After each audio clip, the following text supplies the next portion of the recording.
Olá, queridos alunos! Nesse período de pandemia, precisamos ficar em casa. Mas não podemos deixar os estudos de lado. Nós do ETM sentimos muito a sua falta. Então, aperte o play, que a sua aula já vai começar. Pegue todo o seu material de estudos. Concentre-se e tenha uma boa aula. Olá, queridos alunos! Tudo bem com vocês? Eu espero que sim, que estejam todos bem em casa, se cuidando, se protegendo, certo? Assistindo aos vídeos, realizando suas atividades, ok? Vamos ao nosso vídeo de hoje. Vamos lá, turma do 4º ano, disciplina de português. Hoje iremos trabalhar com a leitura, ok? Mas antes, vamos conversar com o Papai do Céu. Baixem as cabecinhas. Pai nosso que estás no céu, santificado seja o teu nome. Venha a nós o teu reino, seja feita a tua vontade, assim na terra como no céu. O pão nosso de cada dia nos dai hoje. Perdoa as nossas ofensas, assim como nós perdoamos a quem nos tem ofendido. Não nos deixe cair em tentações, mas livra-nos de todo mal. Amém! Lembrando sempre que tia Ânia está com bastante saudade de todos. E junto com vocês, esperando que tudo isso passe, ok? Por enquanto, vamos ficar em casa, certo? E assistir aos vídeos, ok? Vamos lá? Hoje iremos trabalhar com uma leitura na página 134 e o título do texto é Tempos de Paz. Vamos lá, esse texto. Abra o livro e acompanha aí, todo mundo. Tempos de paz. Viver em companhia de outras pessoas significa que nem sempre se pode ter na ocasião desejada exatamente aquilo que se quer ou se precisa. Significa que, às vezes, nosso sentimento de paz pode sofrer uma interrupção de menor ou de maior importância. Algumas pessoas tentaram viver isoladas para que sua paz fosse completa, mas isso quase nunca dá certo. Elas se sentem solitárias e na solidão não há paz. O que fazer quando as necessidades ou desejos das pessoas parecem não se harmonizar? Pode haver discussões, palavras irritadas, silêncios ou até mesmo brigas. Isso pode durar muito tempo ou pouco tempo, até um dos lados ganhar, até conseguir o que quer ou precisa, e o outro lado desistir. Aí a paz se interrompe. Mas pode acontecer algo completamente diferente, um outro tipo de discussão, em que ambos os lados explicam o que querem ou precisam e por que razão, em que um escuta e o outro tenha o que o outro tem a dizer. Na outra página, em que trabalham juntos na solução de problemas, de modo que ambos os lados possam ter aquilo que querem ou precisam, pelo menos em parte. Às vezes, pessoas alheias ao problema podem ajudar a resolver. Dizer se um dos lados está sendo injusto ou infringindo as regras do debate. Podem sugerir maneiras de resolver o problema, de modo que a paz não se interrompa. E às vezes, entre dois caminhos inconciliáveis, pode-se encontrar um terceiro caminho, diferente do que a princípio se queria ou precisava, mas bom para ambos os lados. O terceiro caminho talvez até seja melhor para todos, e o conflito pode ser o começo de algo novo, bom. Esse texto foi tirado do livro Tempos de Paz, de Catherine Scholes, e logo abaixo tem o vocabulário do texto. Harmonizar quer dizer estar em harmonia, em acordo. Infringindo quer dizer desrespeitando determinada regra. E inconciliáveis quer dizer que não se conciliam, não está em acordo, que é incompatíveis. certo? Gente, esse texto fala sobre a paz, né? Que é algo que todos buscam, muitos buscam, né? Pela paz. E que às vezes pode acontecer algum conflito e precisa-se, para que a paz reine, precisamos ter harmonia, ou seja, dialogar, conversar, entrar em acordo, certo? Então, a paz para poder existir, a paz para poder ser conciliada, para reinar, deve ter o diálogo, a conversa. Os lados devem ceder, né, para poder chegar a um consenso, ou seja, para ver qual dos dois lados está com a razão e vice-versa, né? Porque se a paz é tão buscada, não existe você fazer um conflito para buscar a paz. A paz se consegue com a paz, não com o conflito.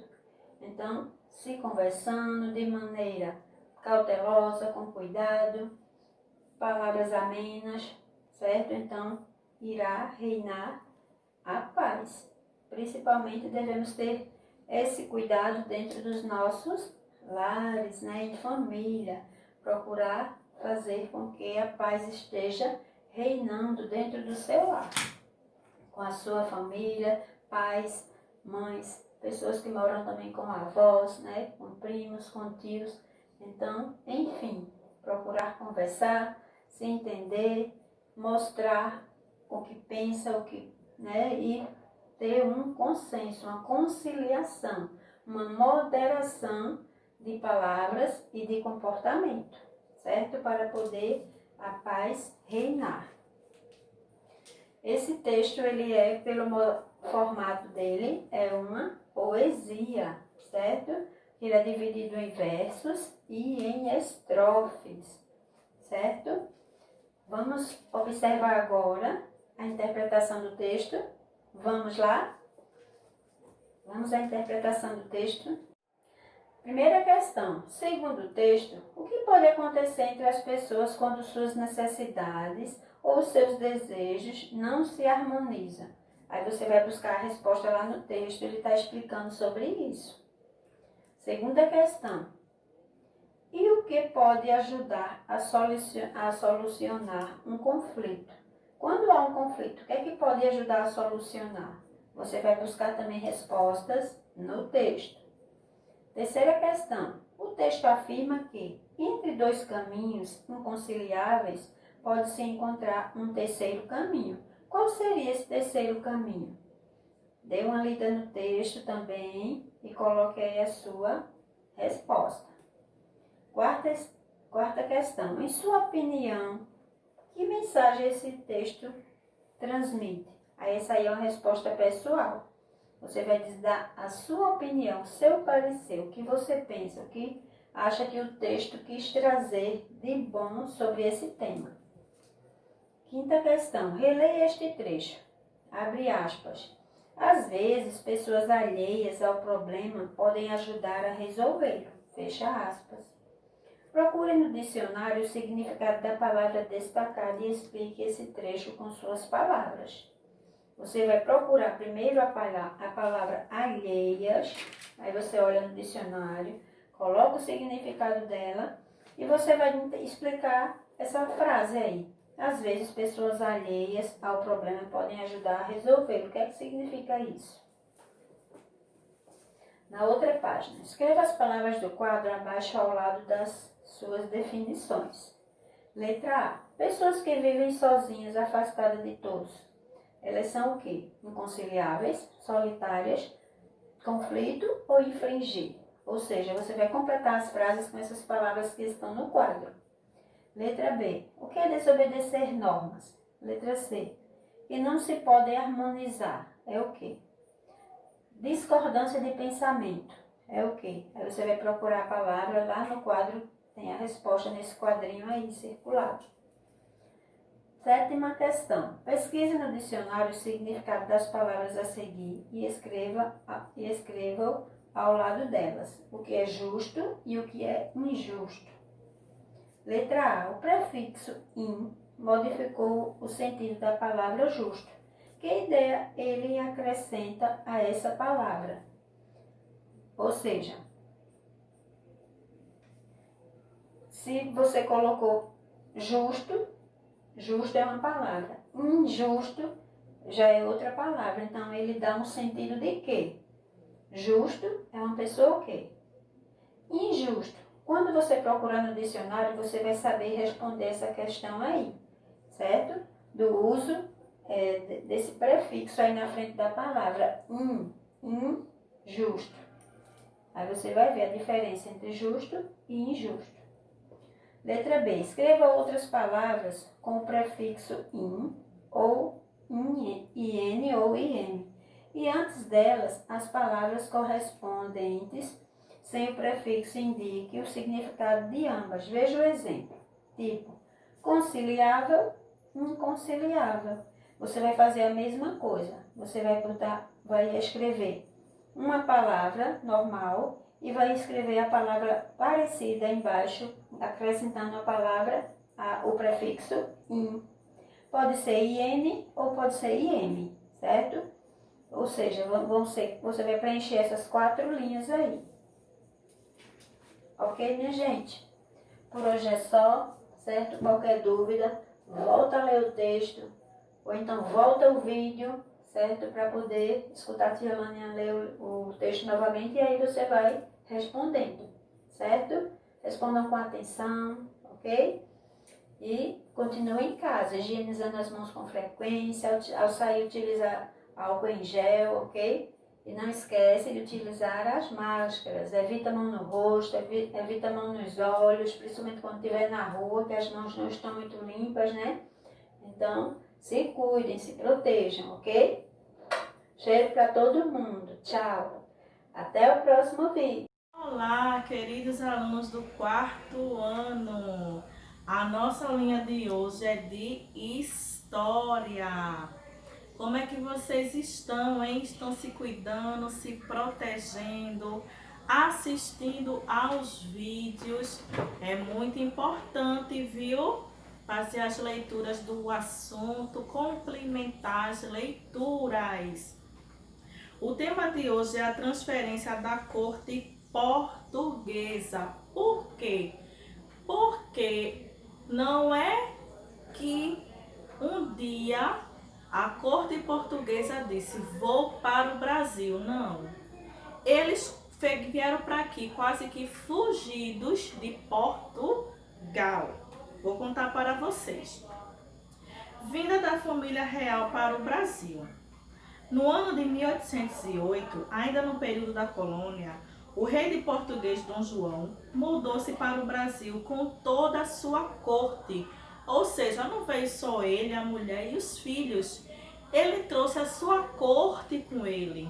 Trouxe com ele políticos, médicos, professores, biólogos, comerciantes. Então ele trouxe toda a sua corte com ele. O motivo era que a Europa estavam acontecendo muitos conflitos. Então, para fugir da invasão dos franceses, o rei de Portugal veio para o Brasil, que era sua colônia, em cerca de 15.000 pessoas. Olha quantas pessoas vieram. Então, naquele tempo haviam grandes conflitos dos povos franceses e eles queriam invadir Portugal. Então, Portugal, com medo, juntou toda a sua tropa e fugiu para o Brasil, certo? Eles saíram de Portugal meio que às escondidas, saíram correndo, porque o governo francês, que era liderado por Napoleão Bonaparte, queria tomar e pacificar as terras dos portugueses. Então, eles fugiram de lá, certo? Por causa das tropas do imperador Napoleão Bonaparte. E naquele tempo, quem governava lá em Portugal era Dona Maria I, certo? E ela, como estava muito doente, deixou seu filho, Dom João VI, tomando conta, certo, da colônia.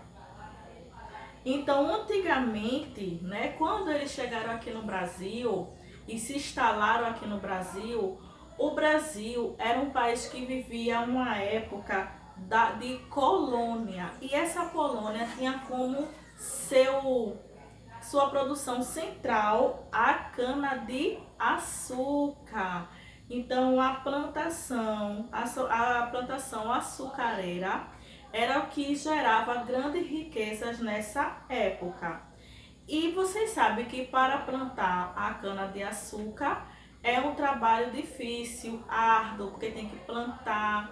As folhas de planta cortam bastante, então tinha que cortar elas, levar para moer. Então todo esse processo era muito braçal, não tinham as fábricas. E esse trabalho dependia muito da mão de obra humana. Por isso, geralmente, as cidades se formavam em torno dos engenhos, de onde haviam fábricas de açúcar. Geralmente, onde se tinha isso, haviam as cidades ao redor dela, certo? E a chegada a Rio de Janeiro. Nos 14 navios vieram, além da família real, centenas de funcionários. Então, vieram 14 navios. Imagina só quantas pessoas vieram de Portugal se instalar no Brasil. Trouxeram dinheiro, obras de artes, documentos, livros e bens de valor. Em virtude de uma tempestade, alguns navios foram a Salvador e outros para a cidade de Rio de Janeiro. Então, em meio à turbulência do mar, tempestades, porque hoje, naquele tempo, não era como hoje em dia, não tinha essa tecnologia para se saber o melhor percurso, um navio bom. Então, em meio à tempestade, alguns navios embarcaram em Salvador e outros foram para Rio de Janeiro. Então, em 1808, a corte instala-se no Rio de Janeiro. Muitos moradores foram despejados para dar lugar à secta real, fato que gerou descontentamento e transformou a capital brasileira. Então, vejam só, além deles vierem de lá de Portugal, trazer toda a sua costa com eles, eles expulsaram as pessoas de suas próprias casas para se instalar na casa delas. Imagina só, tu tá na tua casa, chega um pessoal estranho de outro país, com outro sotaque, dizendo que você tem que sair porque ele vai ficar na sua casa. Imagina, gente, que negócio é esse, hein? Então, eles se instalaram nas casas das pessoas e as pessoas tiveram que dar as suas casas. Então, esse foi o meio com que eles chegaram aqui no Brasil e como eles se instalaram aqui. Depois, houve melhorias no Brasil? Houve, mas também muitos conflitos, porque não é fácil, né, você chegar em outro país, trazer sua cultura, trazer suas normas, suas regras, impor às pessoas que estão aqui e as pessoas aceitarem na sua normalidade, tá vendo? Então depois leiam lá esse assunto. Nas próximas aulas eu vou reforçar sobre ele, esse conteúdo, tá? Responda as tarefinhas, que é muito importante. Não deixe de assistir os vídeos, gente, porque a nossa aula é assim. Tia Andressa aqui, você aí, tia Alânia, tia Lau. A gente está em casa, mas a gente está fazendo de tudo para que o conteúdo chegue até vocês e que vocês consigam entender, tirar dúvidas, responder, porque infelizmente foi o meio que a gente conseguiu para a gente não perder os estudos, não é? Então não desistam, não deixem de estudar. Ah, isso é muito chato. Não é chato, gente. Hoje em dia tem faculdades que as aulas são assim, online. Os professores gravam, os alunos, os estudantes veem os vídeos, respondem e aprendem, certo? O importante é que vocês aprendam, tá bom? Um cheiro no coração e até a próxima aula. Tchau, tchau!